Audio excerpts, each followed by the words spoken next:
Welcome to Module 3 of the Security Tokens class. In this module, we'll be discussing the future of security tokens.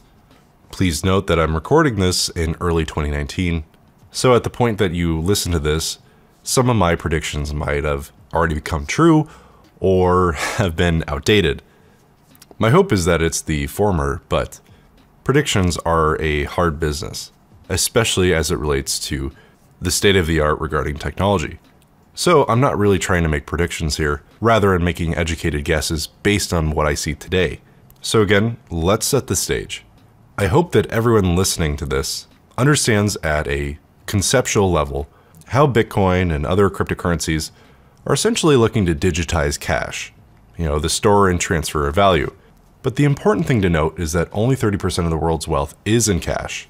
Most of the remaining 70% is in the form of, you guessed it, securities, or as something like property. So you can probably tell that there's a substantial asset market out there.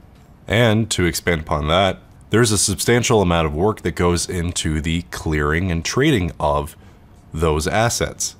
So my first prediction is a pretty simple one. Security tokens will reduce costs as it relates to asset ownership and transfer. Now, I don't think we're going to eliminate the need for lawyers entirely. Questions regarding accreditation, regarding an individual's citizenship, regarding voting rights, etc., those are best left to the professionals.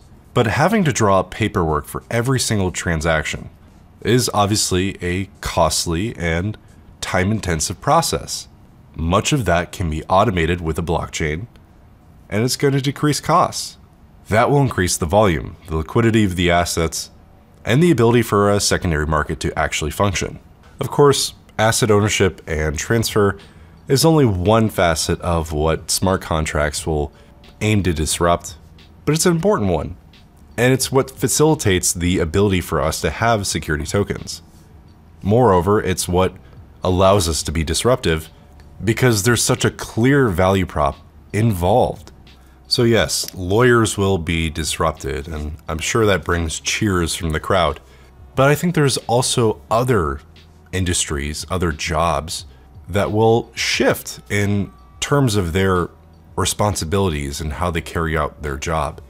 The roles of stockbrokers, of investment advisors, of wealth managers, etc. will change over time.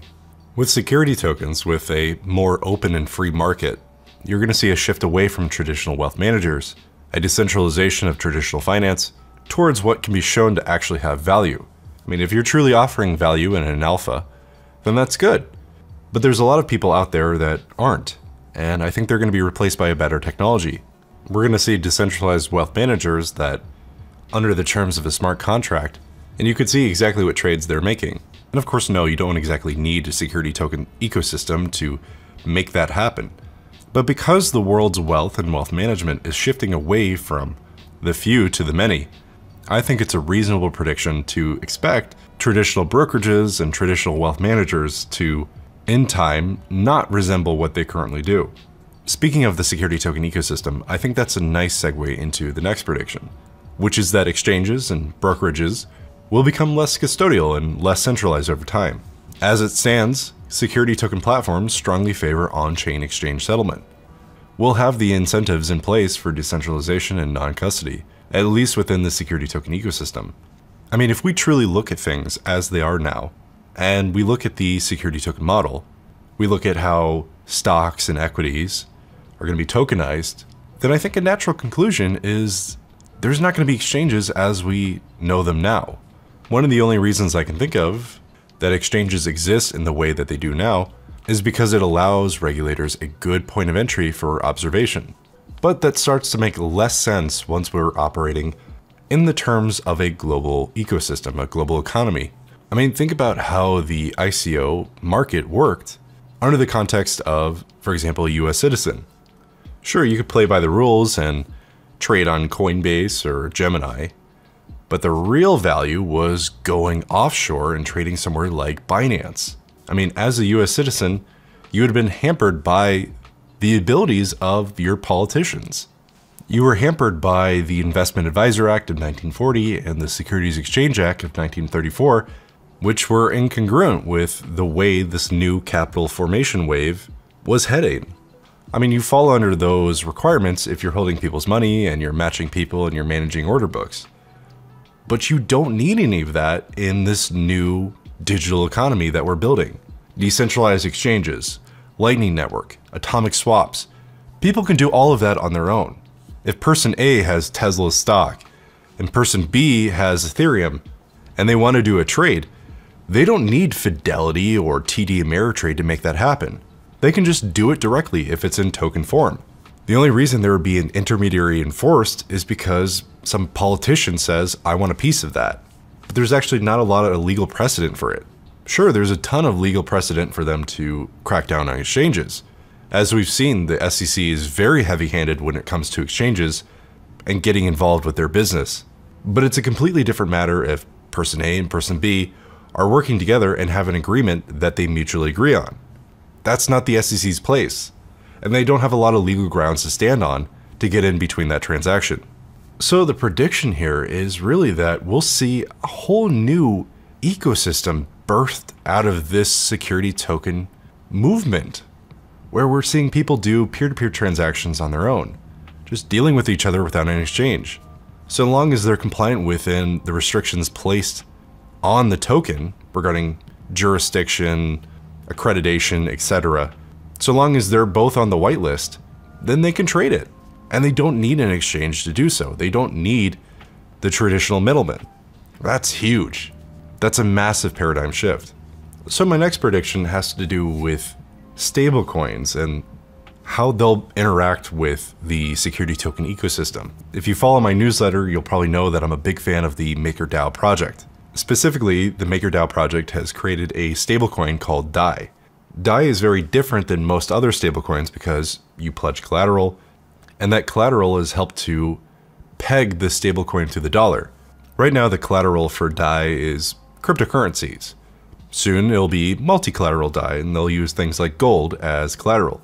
But I think with security tokens, that can really help it be collateralized by assets that are volatile 10% in a year, rather than 10% every 10 minutes. In that world, you can imagine folks that are using security tokens, pledging them as collateral to produce DAI, and for people to really trust those stablecoins.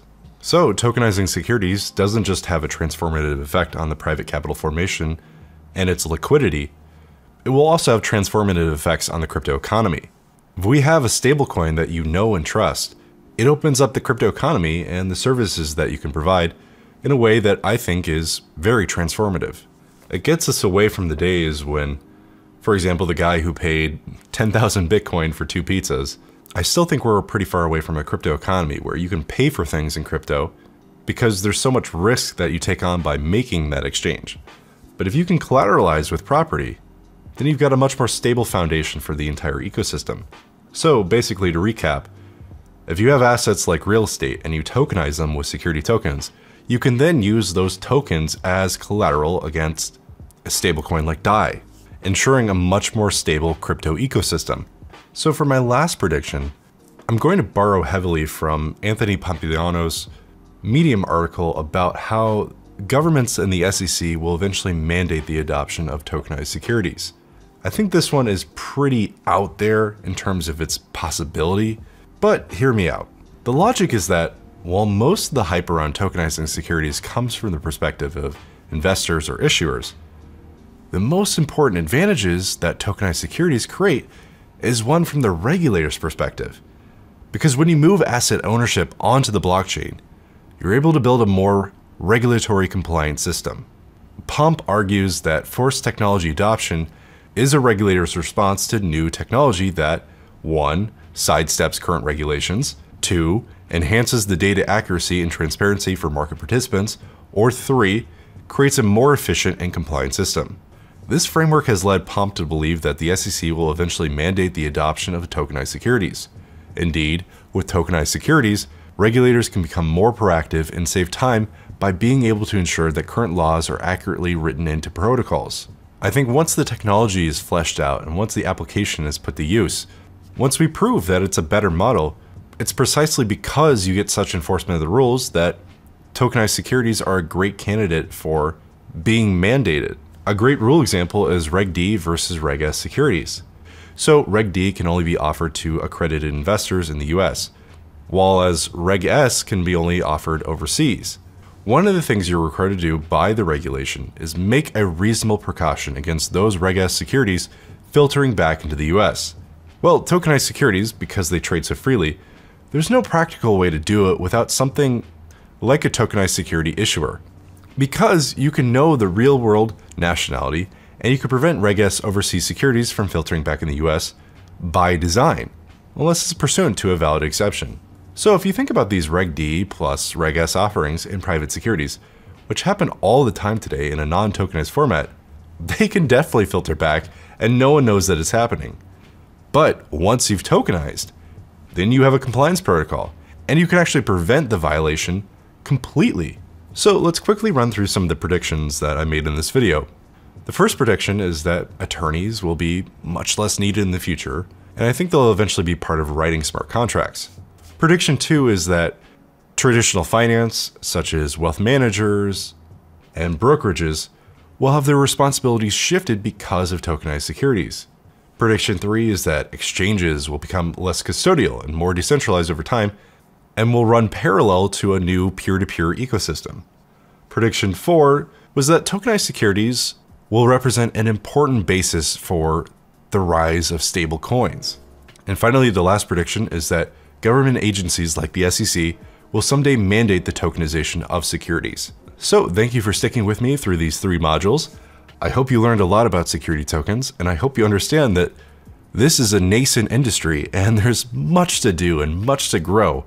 But at the same time, it's extremely exciting to see the wheels in motion and how things are starting to progress.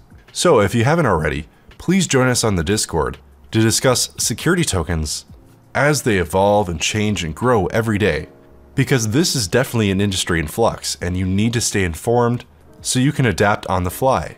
I eventually plan to add more modules to this class, so keep an eye out for that as well. So thanks for watching. It's been an honor to be your teacher, and hopefully together we will blaze a bright path forward for the future of security tokens. I'll see you in the next one. Cheers.